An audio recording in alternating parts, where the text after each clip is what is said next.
What is going on, everybody? Welcome back to Chuds BBQ. My name is Bradley Robinson, and today the Summer Grill Series continues, where we're testing out the all-new Chuds BBQ Charcoal Stainless Steel Grill to really put this thing through its paces. And so far, we've done a lot of hot and fast on this bad boy, cooking a lot of steaks and burgers and seafood and things like that, but I've yet to try it out for low and slow barbecue. And today we're going to dip our toes, because we're cooking a rack of some St. Louis cut spare ribs, probably around the 275, 300 degree range, get some smoke on there and see how it comes out. And if everything goes according to plan, it is going to be delicious.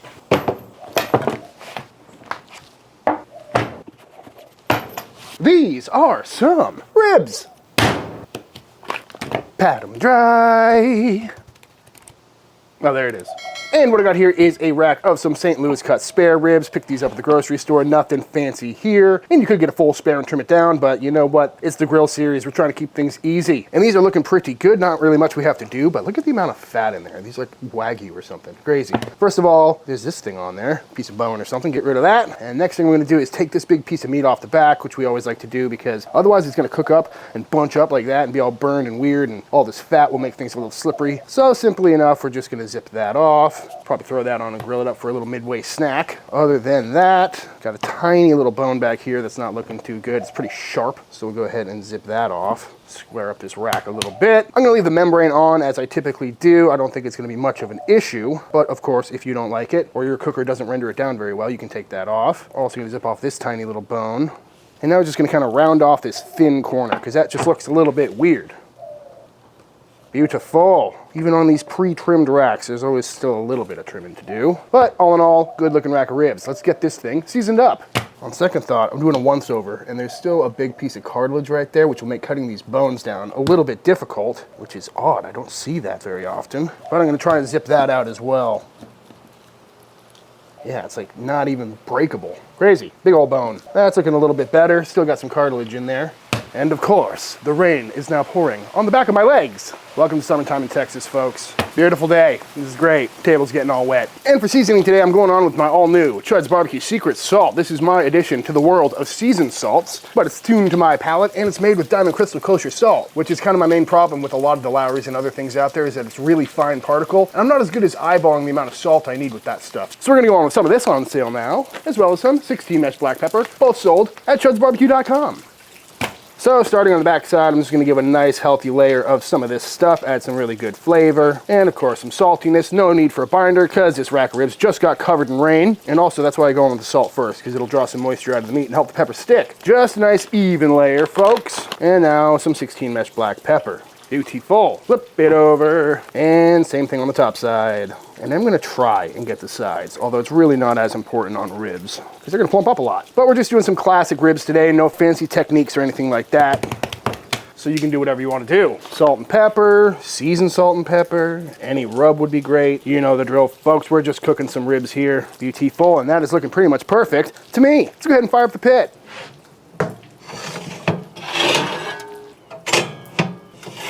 As you can see, I already got a little bit of charcoal left in there from my last cook, and it's really convenient because I just took the Chud shovel here and I scraped it around a little bit so all the ash fell down, so now we just got some charcoal left. But I don't think that's enough.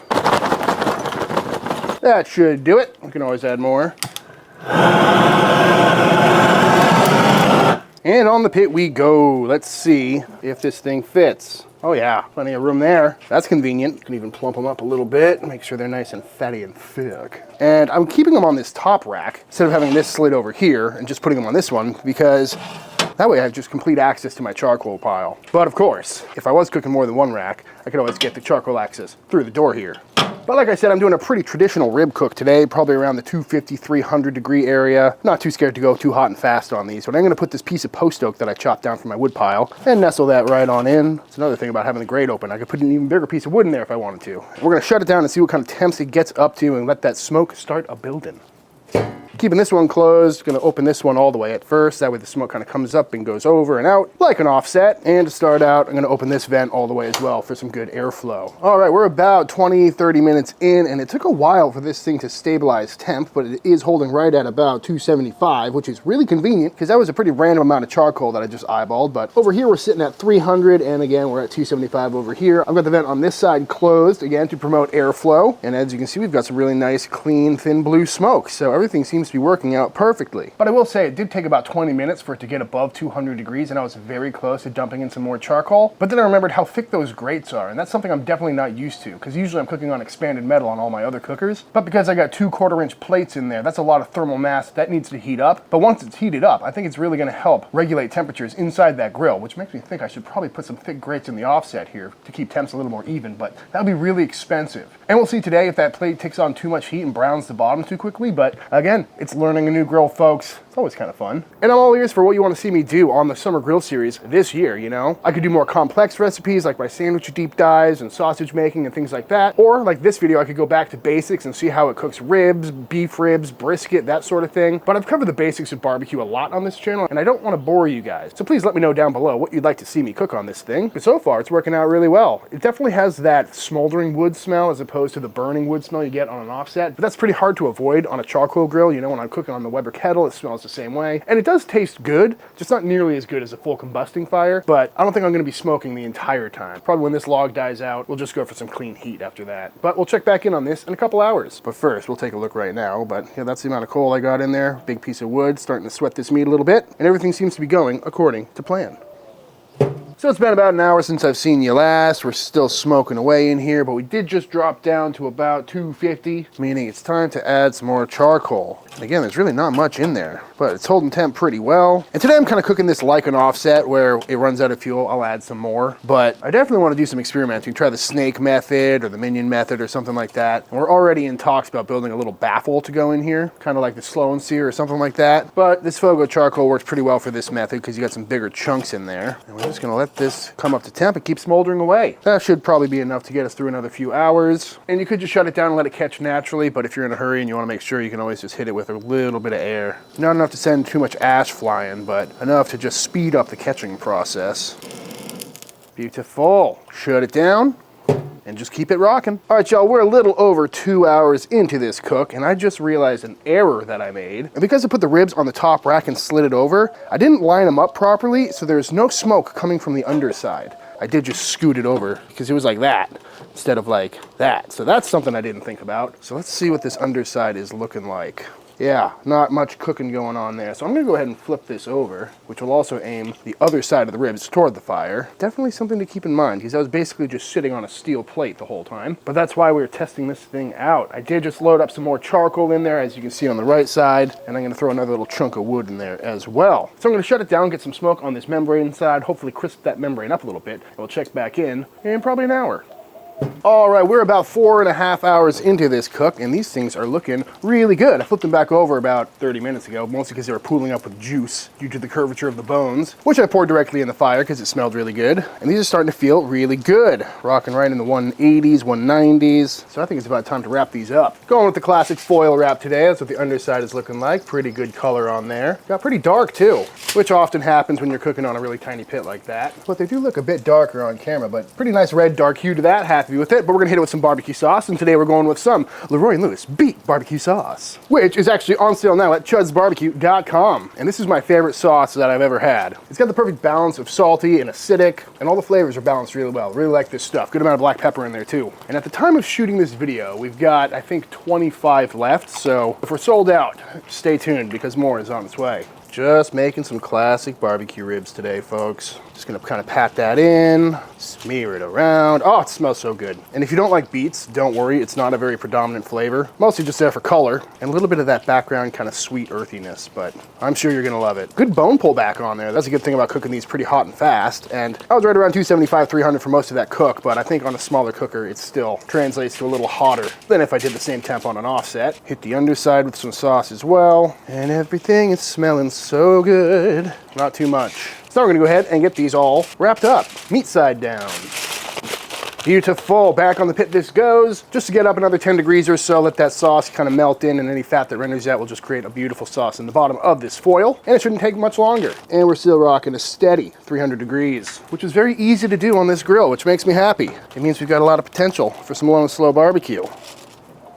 And just like that, these ribs are coming off right at about 5.5 hours. Did not take long to come up to temp in here, and they're feeling nice and tender, nice and squishy. They're probing right around 200 degrees, so off these come, and I'm gonna let them rest for probably a good hour or so. All right, y'all, these have rested down to about 150 degrees internal, so out they come. Ooh, look at that color. I mean, come on, folks. Looks really good. Not all that much juices to speak of, but still got some. Oops, oh no. It's a good looking rack of ribs. But to slice these up, I'm gonna do it from the back side.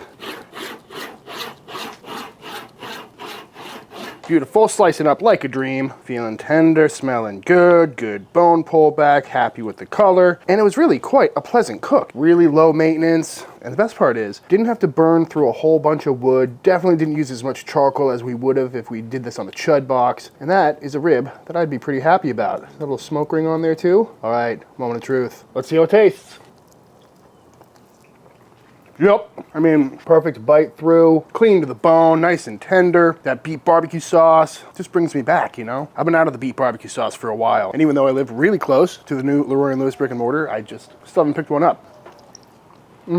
Perfect sauce though. Nice and salty, that secret salt coming through. And it's definitely not too salty, which is great, you know? I spent years working with Diamond Crystal kosher salt, so I have a seasoned salt that I can use my muscle memory for. Makes me pretty happy. It's just a classic rib. Salty, savory, perfectly cooked. Real easy cook too, like I said. It's been a good day, except for the fact that it's been raining on and off all day. At one point during this cook, I ran to the grocery store and it hadn't rained in a while, but it was pouring exclusively from HEB to my car, and it hasn't rained since, so that was annoying. Had to change my shirt. Smoke flavor is good on that too. I know it's complaining about the smolder aspect, but definitely not over smoked, which makes me happy. It's a nice, tall, classic Texas barbecue rib. Now, I mean, look at that. Come on, perfectly tender. Happy about that. So to answer the question, can the new Chud grill still cook barbecue? So far, absolutely. All the features on that grill made it super easy to add more coal. I really like just having it on one side and having the whole thing open. It made it so easy to just have a visual cue whenever I needed to add some more wood or something like that. And again, as far as efficiency goes, I added charcoal, I think 4, maybe 5 times, a small handful at a time. Probably about 1 chimney's worth if I was gonna load it all in at once. And, you know, half of a log of post oak went in for some really good, quick ribs. Very happy about that. Ow. Ooh, that was a good bite. A little extra sauce on that one. No complaining here, folks. Beautiful. It's like a rib smile. Just gonna keep going. And with this very last bite of rib, I think it's time for the official taste test.